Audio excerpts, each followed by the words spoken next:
Господине Поповски, како според ваша оценка Трајко Велјановски председава со конститутивната седница, има ли процедурален излез од ситуацијава? Процедурален излез има од оваа ситуација, но нема процедурална и политичка волја да се напушти состојбава. Македонија се соочува со еден квази парламентарен систем во кој практично представништвото на граѓаните во парламентот не постои. Тие се избрани да ни ги представуваат нашите економски, политички, социјални, безбедносни и други интереси, но тие не може да се конституираат заради тоа што се направени интервенции во суштинските закони кои произлегуваат од уставот во врска со раководењето на собранието, кои овозможуваат претходната власт, било која да е таа, во овој случај таа на ВМРО-ДПМНЕ, да може да манипулира со конституирањето и изборот на наредниот парламент до безкрај. Тоа значи дека на некој начин е изигран уставот. Сега вие ако ги прашате нив ќе речат, но председателот раководи врз основа на закон, врз основа на деловник, но тие го донесоа тој деловник, порано не беше така, беше друг надлежен за таа работа. Ако дополнително на тоа се стави очигледно цврстата волја на досегашната власт да не ја напушти власта со мирен договор или мирна транзиција на власта, како што омилено сега во светот се вика, јасно произлегува дека Македонија е на некој начин заробена демократија од страна на досегашната власт која нема намера да ја напушти. Трајко Велјановски во овој случај добра е улога, ја игра улогата која му ја довериле од партијата, од врхушката, самата врхушка на партијата и не треба да очекуваме да постапува поинаку. Тој има очигледно наредби во кој дали ужива или не е негов проблем, но да го закочи демократскиот процес во Македонија.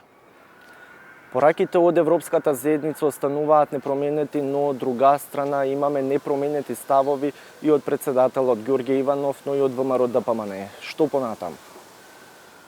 Па мислам тоа е во истиот контекст. Таа партија, начело со неколку луѓе на врвот, од своји лични причини немаат намера да ја предадат власта.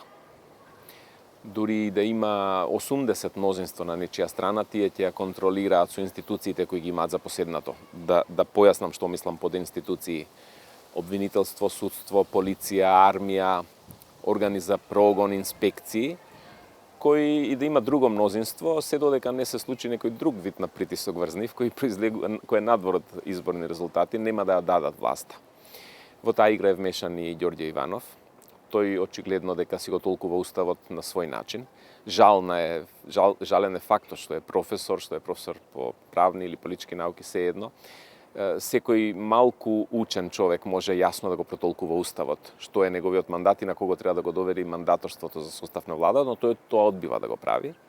Опозицијата тоа го квалификува како државен удар и мислам дека од таа квалификација помина уште едно скоро месец дена. Мислам дека он се повеќе потврдува дека де факто има направено државен удар со недавањето на мандатот.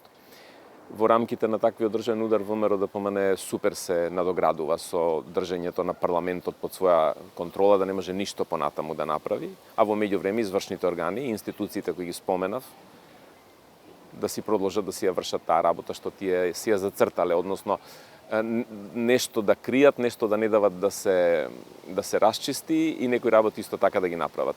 Дури мислам и да ги прашате нив самите што е излезот од оваа ситуација, тие не знаат. Тие би сакале ова да трае до недоглед. Кога немате концепција што сакате да правите, кога сте направиле дела за кои треба да се одговара, вашата концепција е да се купи секој ден. Нивната концепција е сега да се купат години.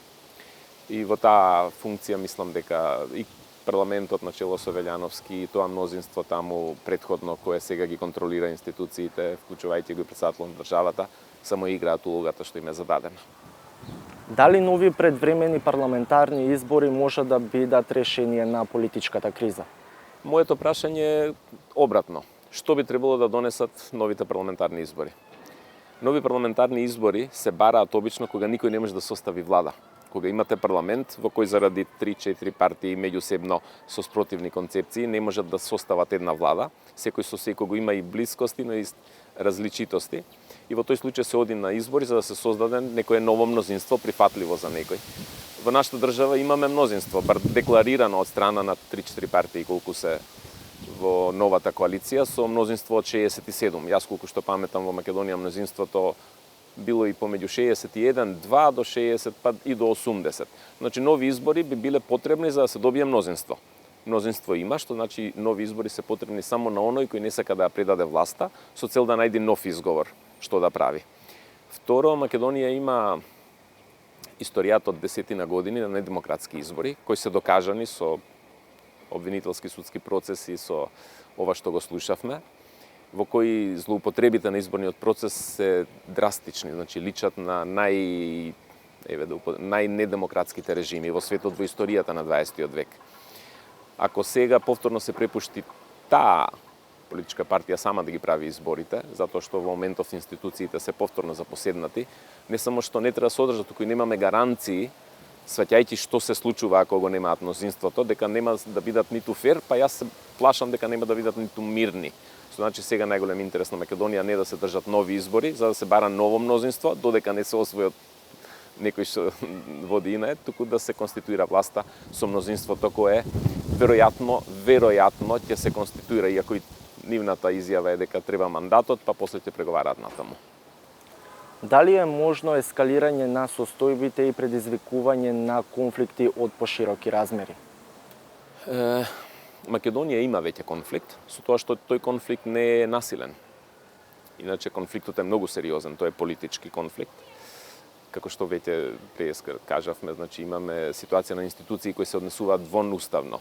Поранешен председател на собрание кој раководи со новиот состав како да е он веќе избран, председател на држава кој не го толкува уставот како што пишува во него, туку произволно го толкува.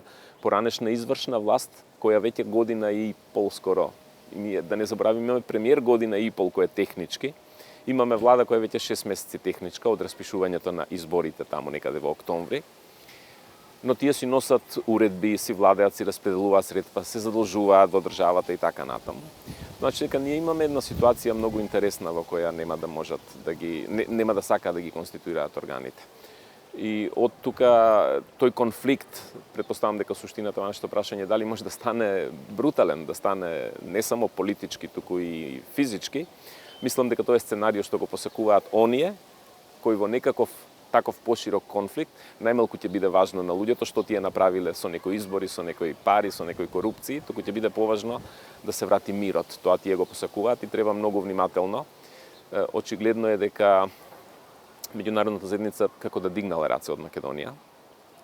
При ова сакам да кажам дека по тоа разбираме структурите на Европската унија и на НАТО или западните демократии, како да ги оставиле овие за кои зборуваме на власт сега да прават што сакаат. Таа ситуација ја искористија некои други структури важни во светот на исток, не на запад од Македонија. И тие сега не само што овие дигнати раце ги толкуваат како ослободување на просторот околу Македонија, туку ставаат раце врз Македонија и отворено тоа го кажуваат, што значи дека ваквите конфликти во Македонија, ако на некого му затребаат, може и од надвор да се генерираат, во насока да се зачува сегашната структура на власт. И мора многу внимателно да се соочи Македонија со тоа, затоа што очигледно нема некој пријател кој ќе застане цврсто зад слободата, демократија, човечки права Македонија, па и мирот и стабилноста. Би било добро тоа брзо да го видиме, но еве денешната посета на Туск, движењата во Европската унија, движењата во НАТО, проблемите внатре со финансирањето на НАТО, што ги отвори администрација на Трамп и така натаму, кажуваат на нивно вртење кон проблемите внатре во собствените редови и мислам дека во таа ситуација не треба да очекуваме дека они, ако нешто друго не се случи, ќе се свртат кон Македонија на начин да го зацврстат либералниот демократски слободолюбив режим во Македонија.